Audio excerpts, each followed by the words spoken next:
Raise your hand if you're married. None of you are married. Raise your hand if you would like to be married to your baby's father. One. The rest of you who don't plan to get married, why don't you plan to get married? I'd like to know that. You already have your child to think about, and then a whole family to care for. You know, it's a lot of responsibility, and then you don't want the commitments. I wouldn't want no man holding me down because I think I can make it as a single parent. But don't you think you might need help in raising that baby from a man? Not really. I didn't have a father. My father wasn't in the home, so you know it really, male figures are not substantially important in the family.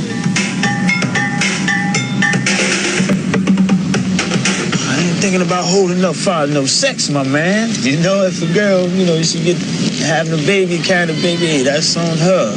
You know, I'm not gonna stop my pleasures because of another woman. What about birth control? What about condom? Girls don't like them things. They don't like them things. Girl tell you to take them things off. They figure that you saying that they filthy or they dirty or something. It's been a startling change in values. 25 years ago, you would not have heard such things said so freely because they were not embraced so widely. The strong family was still the backbone of Black America, and 3 out of 4 children had both parents at home. That is true no longer. Most Black children are now growing up without their fathers. The result is a world turned upside down as children copy what they see and repeat what they learn. LaDawn said she didn't have a father in her home and doesn't think her children need one. She's not unusual. Half the Black families today are headed only by a woman. Clorinda said she could make it on her own as a single parent. She has never been married and is raising her daughter without a man's help. She's not unusual. Today, nearly 60% of all Black children are born out of wedlock. Timothy said his children are not his responsibility. He has left them to be supported by their mothers and welfare. He's not unusual either. For LaDawn and Clorinda and Timothy, and many more like them in cities all over America, the traditional family no longer exists. It has vanished, and something new is taking its place. Single women and the children they're rearing alone are the fastest growing part of the Black population. What becomes of the Black family in a world where the values are being turned upside down? If the parent is 17 and 18, uneducated, unmotivated, fooling around, wandering around, what's the child going to learn? Who's to teach him? When you learn something, you was taught by your parents. It was reinforced by school and your neighbors, but it was taught by your parents. Well, if the parents don't know anything, how are they going to teach the children? So it's not racism that I'm fighting right now. It's the lack of motivation. You see, I'm not even talking about racism. Maybe later on we'll get back to that. But I think we are destroying ourselves. I don't understand how, like with Durk's comment, no man want a woman who done slept with, I think he said that done slept with 10 dudes or that done been ran through. But you have made, aside from India, don't you have 4 other baby mothers? So you've just made 4 other women single mothers. And while, yes, it is a beautiful thing for you to be with India, and that love is beautiful, and I support it, and absolutely. Hey y'all, what is up? Welcome to my channel. My name is Hawaii. For those of you that are new, this is the Empress Coven, and in today's video, this is going to be a new series that I'm bringing to my channel. It's important to me. Long story short, if you are on social media, unless you have been living under a rock or you are just not into hip-hop culture, recently rapper Lil Durk has been in the media concerning comments about his fiancé India, and I have my own opinion on that. I'm gonna leave that for later on in this video. It really just so happened that this documentary came across my YouTube recommended section right around the same time that the Durk and the India situation was all over social media. And I have Durk is at the time that I am recording this video, he is the same age as me. We are 28 years old. That generation of, you know, like we're almost 30. When I looked at the interview and his comments, the first thing that I thought about was like, yo, like what has happened to us? Like somewhere as a generation, as a society, like we are lost. And even more so than us being lost, we are lost. We are, I feel like our society, this society, I feel like through the help of social media, everyone is very, very easily led astray. Okay, very easily led astray. And I wanted to know, like when I watched his interview and I heard his remarks and I heard what he said, I was like, yo, like is this the generation of men? Is this where we are? Like, is this where we at? Is this really how men of my generation are thinking, are operating? Is this the mentality, and where is it coming from? Where does it stem from? And right when I was sharing my thoughts about it, which I have shared on my social media platforms, I opened my YouTube channel and this documentary, The Vanishing of the Black Family, was on my timeline. And at first, okay, just being honest, y'all, your girl is, I'm not a scary movie, horror, like that's not my genre, that's not my gig. That's not what I'm into. So when I heard him, like The Vanishing Black Family, I thought it was gonna be some horror shit. So I shrugged it off. I disregarded it. Did not watch it. And it literally just kept coming across my timeline. So Spirit led me to watch it. I did, and it led me down a rabbit hole of messed up things that have impacted, yes, my generation, but even more so than my generation, I feel like it's impacted my culture. It's impacted my community. In case you guys have not noticed, your girl is black, okay? I am black. I am American. I live in America. And it's sad. It's sad. Okay, so at the beginning of the video, I played you guys a clip of the introduction of the documentary. Before I get into that, I want to know, this documentary came out in 1972. I don't know how old you guys are. Like I said, I don't have no problem sharing my age. I'm 28 years old. This documentary came out in 1972. My mother was born in 1969.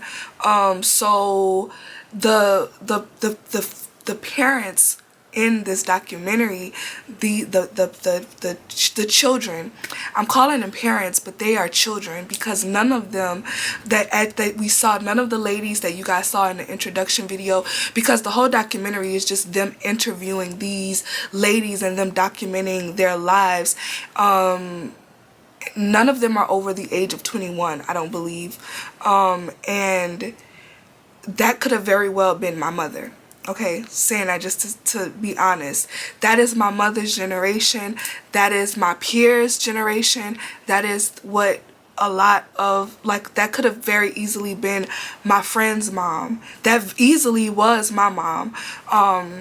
Just putting my own tea, my own business out there, and I guess kind of connecting the dots for why when I watched it, it was so, why I'm so passionate about it, why I feel like it's a story that needs to be told, it's something that needs to be brought to light, it's something that is not being shared, is that is a lot of our parents.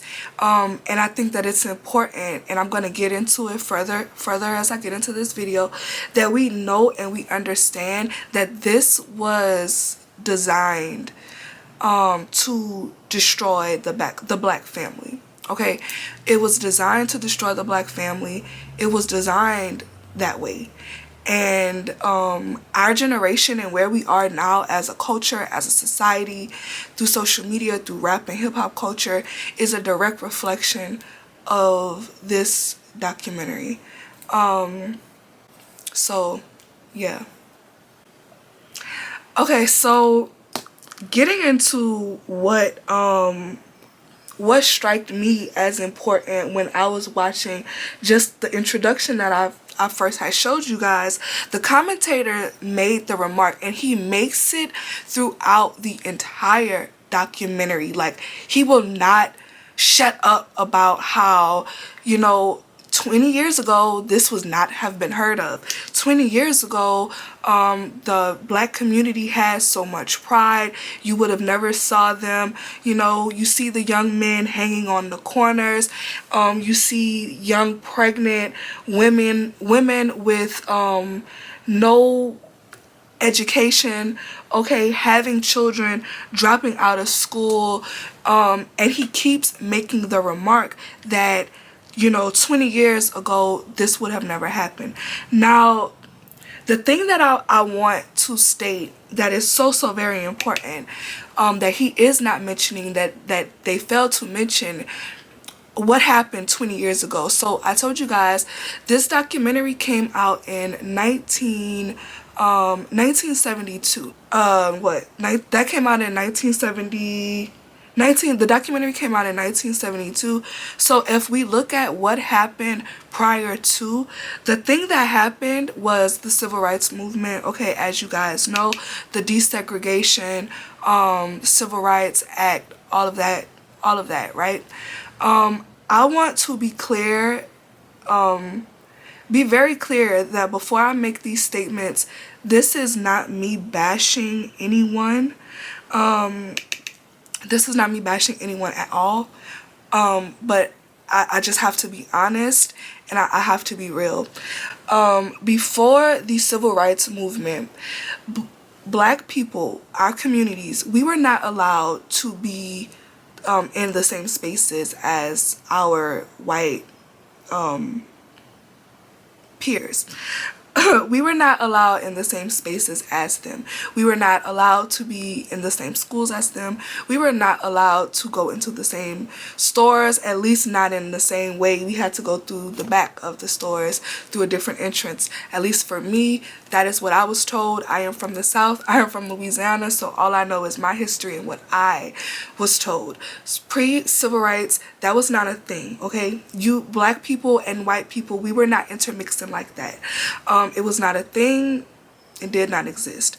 Up until civil rights, where a generation of black people, you know, headed by the likes of Dr. King, Rosa Parks, and such, believed that we as black people, as a society, as a culture, due to the labor that went in on the backs of our ancestors, of the people who came before us, the work that they put in, they believed that we were deserving of the same rights, that we were deserving of being in the same spaces, of having the same opportunities as white people. So in marched civil rights and integration and all of that. Now, I also want to be very clear when I state that, yes, I do believe that Dr. King's heart, you know, the civil rights, their hearts were in the right place, but was it the right thing for our culture, for black people? I would have to argue absolutely not. And the introduction for the vanishing of the black family that I showed you guys in the beginning of this video is why I feel that way. Dr. King's heart was in the right place. However, y'all know JFK, right? We know JFK. He was assassinated, and then Nixon became president. Under Nixon's presidency, okay, the welfare had its greatest expansion in history under the under America being under the leadership of Nixon. He had what he called the Great Society. I'm not going to get into everything that was under the Great Society. I'm going to save that for a different video because we're going to dive deeper into that. But under the Great Society, he launched his famous and infamous war on poverty. And under his war on poverty was an expansion of welfare, which included Medicare, Medicaid, as well as food stamps. Now, what I want to know, what a lot of people do not know, I did not know prior to researching and me doing this video, was that welfare and food stamps was not originally for black people, but not only was it, or for poor people, not only was it not for black people or for poor people, but the US government came out with food stamps and I'm looking down because I have my notes, but they first came out in 1939, and this was around the time of the Great Depression, because we had millions of US citizens out of work. You would have the opportunity, the government launched a new program where you can give or you would give a portion of your unemployment, your unemployment check, your unemployment benefits for a voucher of food stamps, and they will also give you what was called a surplus stamp, which was free. And this was basically just a system that the US government designed to keep its citizens from starving during the Great Depression. Okay, so back to this civil rights thing. Dr. King and everybody, we were all for the civil rights and we wanted equal opportunity, and they wanted us to have the equal rights as white people and everybody.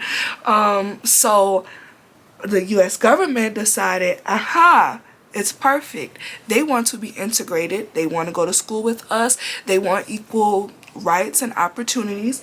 The government saw a way to integrate this system of the wealthy and the poor, and it was very much designed to keep the wealthy wealthy and to keep the poor poor.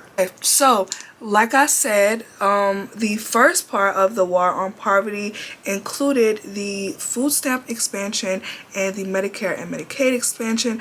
The Food Stamp Act was in 1964, Medicare and Medicaid Act was in 1965, and this gave universal Medicare to people who would not have had access to it otherwise, right? They gave us food stamps, they gave free insurance, Medicare, Medicaid. There were also programs that he implemented that helped mothers pay for childcare who could not afford childcare. For mothers and children, mothers, children, and family, right? So it completely, that I feel they disguised as a means to help, as them coming in to help the community, but what it really did was rip out the black man from the home, from the family, because as you guys know, if you are familiar, if you have anyone on your family who is now or who has ever been on any form of government assistance, especially housing assistance and food stamp assistance, if welfare ever finds out that a man is in the house with you, that he is living in the house with you, you automatically get kicked off the program. Automatically, okay? And it was even, that's still a strict rule now that is enforced now. I know someone personally who that has happened to just within the past couple of weeks. But when this system first came out, when this first rolled out, they were doing this, they were wild, okay? They were wild. You were designed a caseworker if you needed this type of assistance, and these caseworkers had the right to be able, because you were getting assistance, they can come into your home whenever they felt like they wanted to. or that they could, under the guise of, you know, them just checking in, making sure you're following guidelines. They did not have to announce when they would be coming to your home. There were also rules, so if say for instance a caseworker felt like your house was not clean enough, you didn't have enough, never mind the fact that these people were young, uneducated, living in the projects. Of course they didn't have enough. Of course they were living in not the best circumstances. But a caseworker had the right to, if they deemed that you lived in an undesirable home, if your children were not, if they could basically say that you were not taking care of your children, and they had the right to take your children from you if you were on these government assistance and government programs.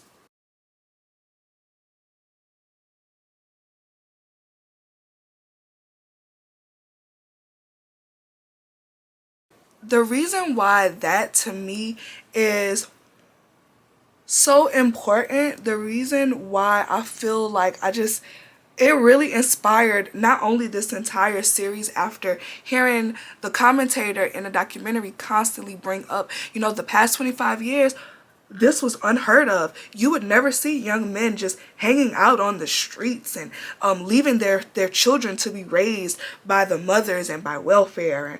And the black community, they had so much pride.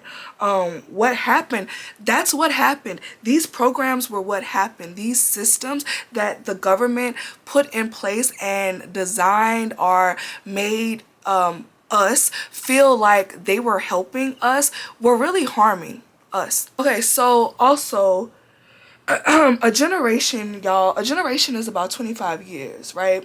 So I want to be very, very, very clear when we start looking at you know, we start having those conversations, what happened to us? What happened to us as a community? What happened to us as a society? It's important for us to have these conversations because I don't think as a society we really understand that the odds were packed against us deliberately, and it's up to us, you guys, to do the work to fix this. We have to realize that instead of hating each other, instead of hating each other, instead of not getting along, because that's what has happened. You know, we have a generation of men who don't love women. We have a generation of women who don't love men. We have a generation of people who don't know love, so we're out here searching for it in everywhere, every way. We don't know what we're searching for. We don't know what real or true love is, and I think that is very important. You know, a generation is 25 years, so when you look at, okay, this documentary came out in 1972. I told y'all my mom's generation, or my mom was born in 1969. So if you are my age bracket, if you are between 27, 30-ish, that's this generation. And I think that it's also important that I note that what also the government refuses to acknowledge is that, right? Okay, so the Food Stamp Act came out in 1964, okay? My grandma was born in 46, which means she was about 20 something when that happened. Like I told y'all, my mom was born in 69, right? So if we look at 25 years from when the Food Stamp Act, Medicare Act first came out, we have the late 80s. What happened during the late 80s? The crack epidemic. Is that a coincidence? Absolutely not.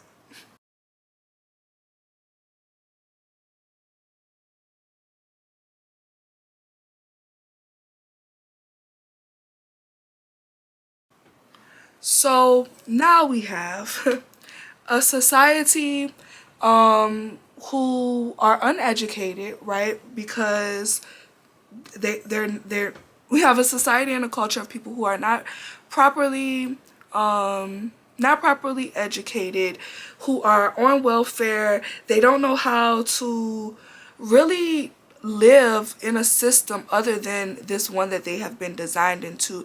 And on top of that, you put in crack. And that is what happened to our society and our culture. We can sit and pretend like the crack epidemic did not play an important role in your life. I know it played an important role in mine. My mom, which I've never spoken about it on my channel, but and it's important that I do start to talk about that, because it's something that, yes, it impacted my life, but it has impacted so many other people's lives. Whether that drug has impacted your life, whether you know it or not. Whether we talk about it impacting in the way of someone's mom being addicted to drugs. So now it's impacted the whole home. Or now it's the father who's the drug dealer, which also impacts the home. So it's either way. In my home in particular, it impacted my family because it was my mom became addicted to it, but then I had an uncle who also was a drug dealer, and then another uncle who also was a crack user. So you have it was a lot of that. And like I said, whether you know it or not, whether you are aware of it or not, it has impacted us. It's impacted us. It's impacted our community. It's impacted our culture. It's impacted society. Hip hop culture, even if I don't want to say what it started, because that's not what hip hop was. Hip hop and rap culture was not designed to be anywhere, or it was not intended for it to go and be anywhere near what it is and what it has become today. But you have to be somewhat delusional if you can't look at rap culture and think that the the crack cocaine epidemic and all of that did not directly impact and influence hip hop and rap culture, thus black culture. But yeah, so now I want to pause really quick because I want to show the clip or two clips from Durk. So first I'm gonna show the clip that a lot of people are not talking about, which was when he stated that she gave him like $3 million worth of knowledge. So I'm gonna insert that clip here. What is this about to you? Nah, I ain't gonna lie. In the beginning, it was just like, I just want to fuck all the hoes. I'm gonna tell bro I fuck more hoes than him. Mm-hmm. But it was like when I was at my lowest point, like when I would tell you I was fucked up, it's like that's when I met her. Then she had me in the crib, like, we 50 deep in the house, deep as hell, ain't no furniture, ain't shit in that motherfucker, but we talking about we rich as hell.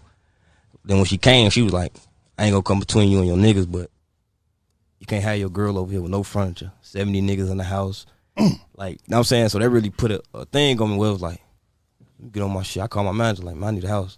So shit, without her, I ain't gonna, I'll be probably still thugging it right now, you know what I'm saying? So India gave you $1 million worth of game. Mm-hmm. 2 million.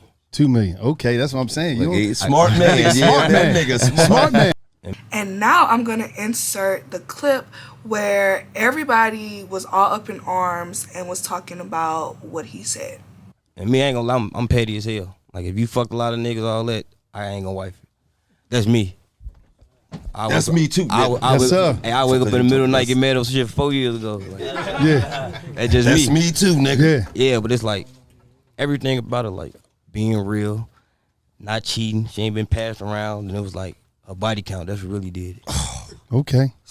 This why my favorite youngin. No, you see, that's why my motherfucking favorite fucking youngin, man. Nah, that shit for real. Ain't nobody in this motherfucker finna wife somebody that fucked her niggas. Mm-hmm.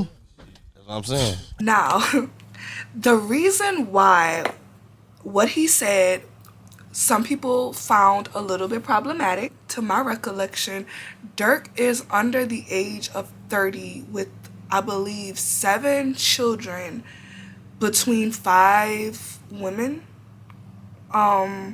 I think the thing that most people have with what he said is it's kind of, not only is it the audacity, but even more so than it being the audacity, how could you even have that standard? And that's not to say that everybody shouldn't have standards, because we all have standards. You yourself don't meet that standard, then it's kind of like,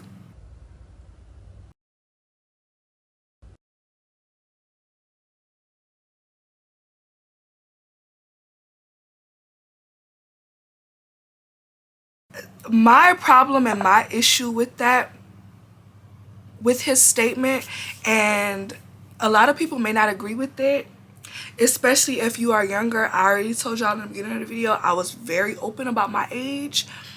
Durk and I are the same age. We are almost 30 years old. And as someone who is almost 30, I just do not understand. I don't understand that logic. It has nothing to do with me. Yes, I already have children, but that still doesn't, I don't understand. I don't get the logic.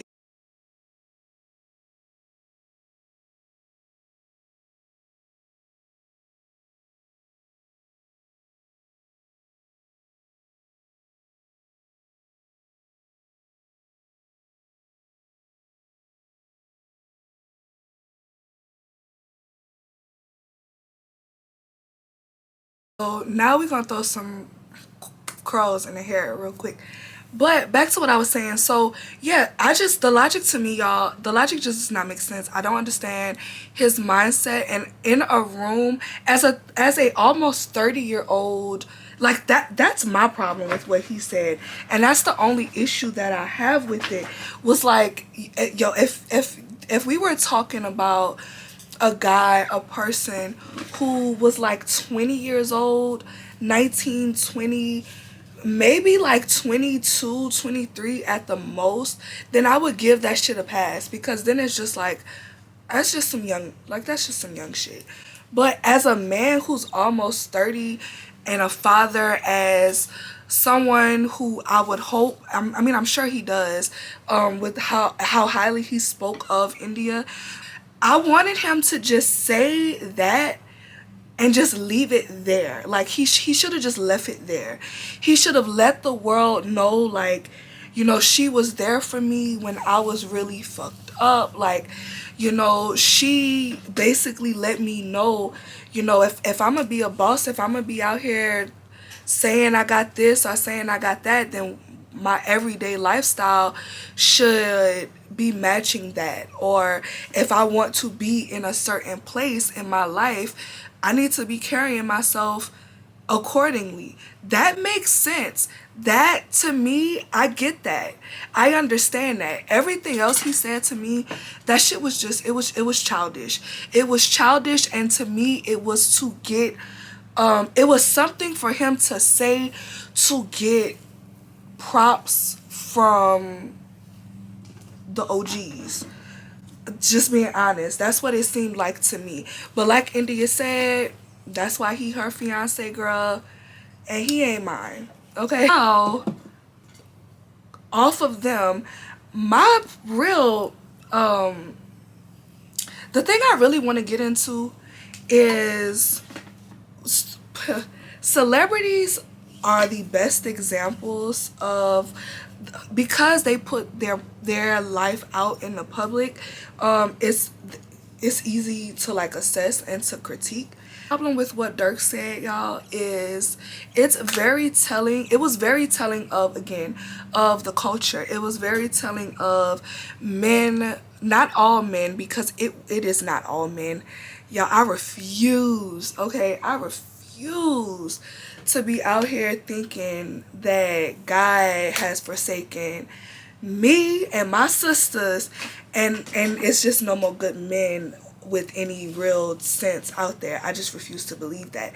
However, I think the Durk situation is very telling, because you can very easily see the disconnect, and it very easily lets you know how a lot of these men operate and how they think. And I am going to put just some of the comments and the commentary from different social media platforms, child, right here. I know that he watching. Look, understand this.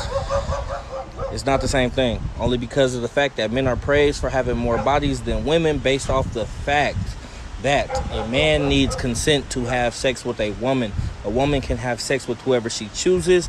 A man can have sex with whoever allows him to.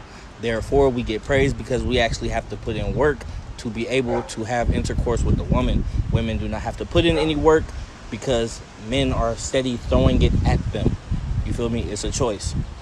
And if you choose to have more bodies than me, then you're a thought, because it was a choice. It wasn't a choice for me to have more bodies than you. Those were other women's choices. They said it was okay for me to do what I do. Thank you.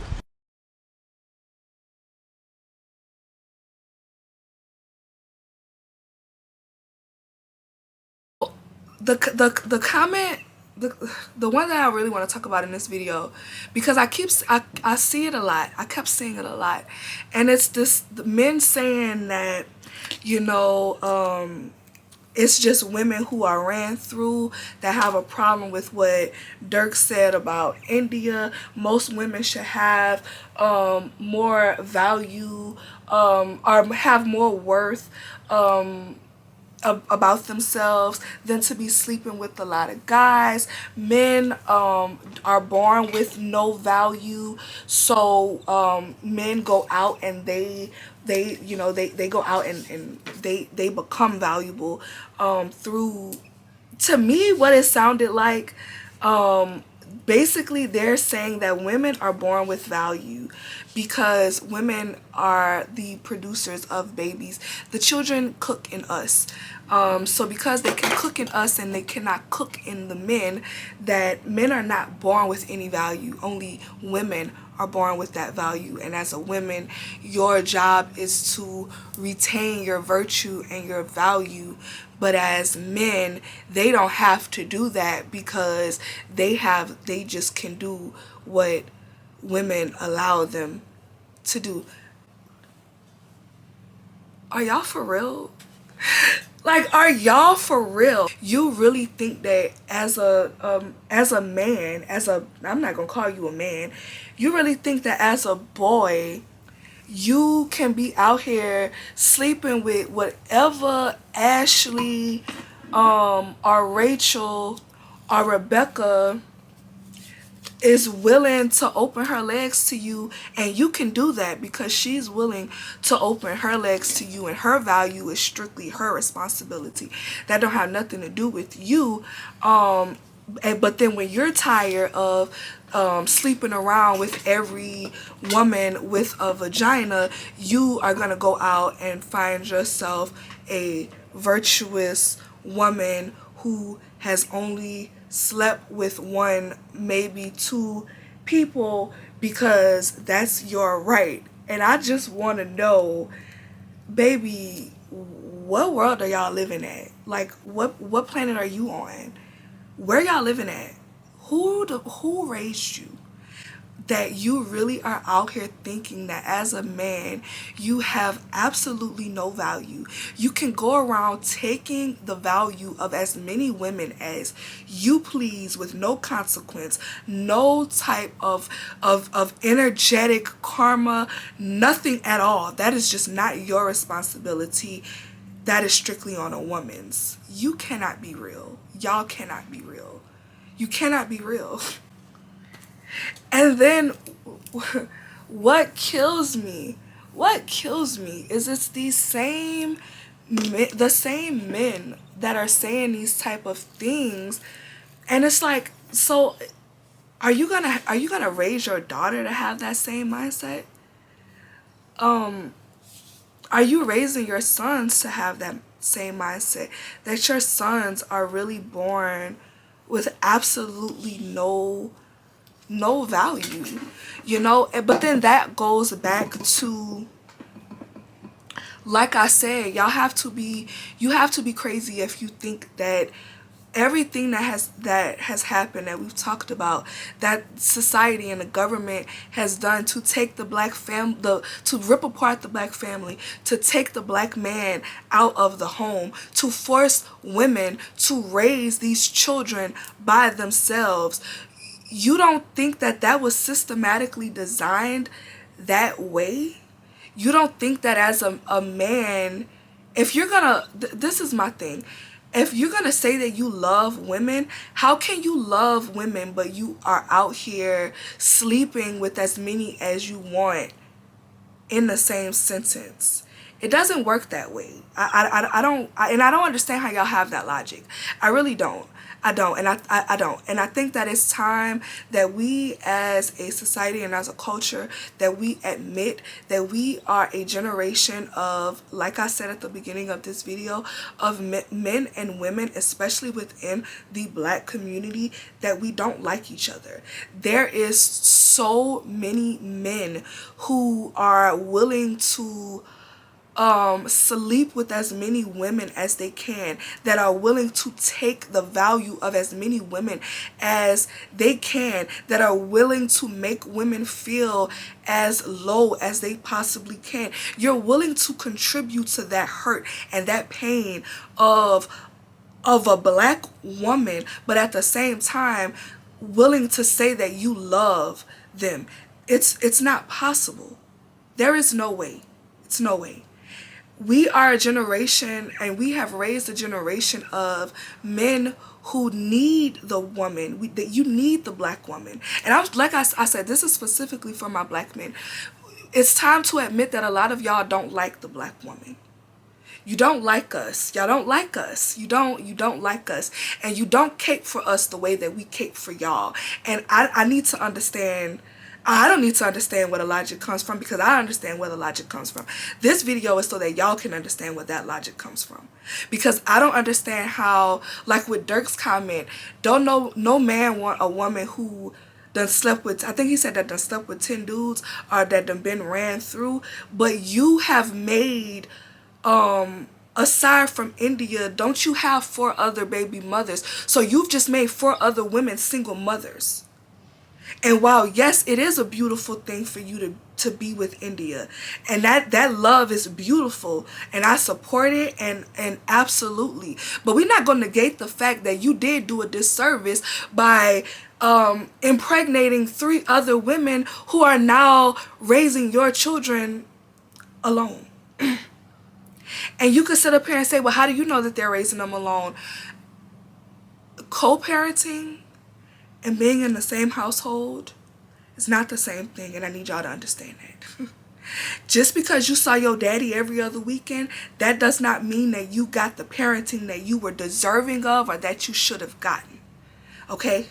It's not the same.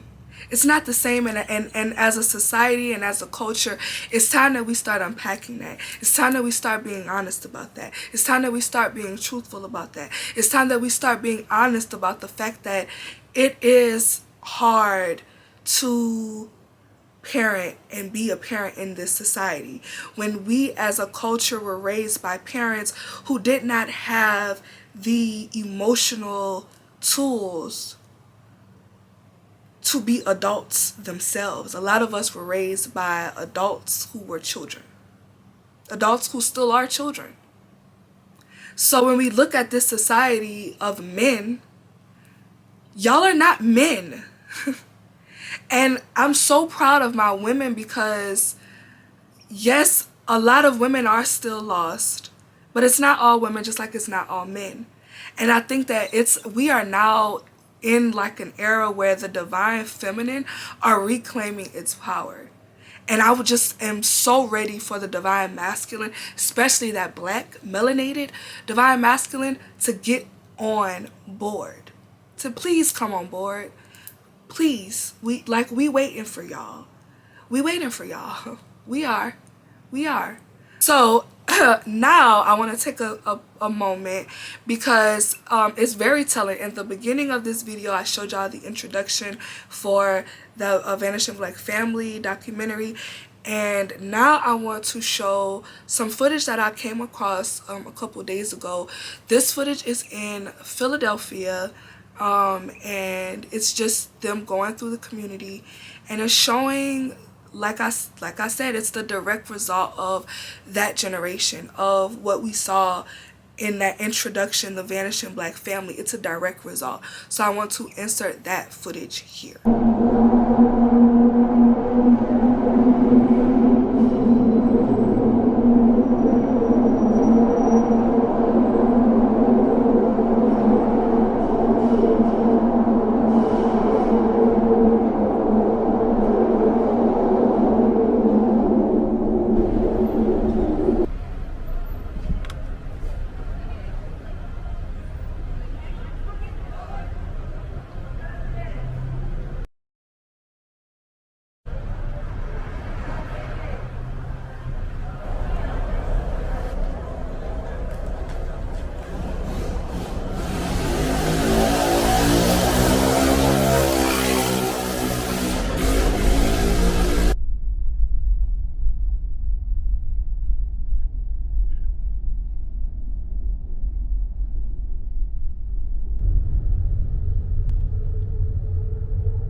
So closing out this video, I want to say again, I feel like this is an important conversation that we need to have.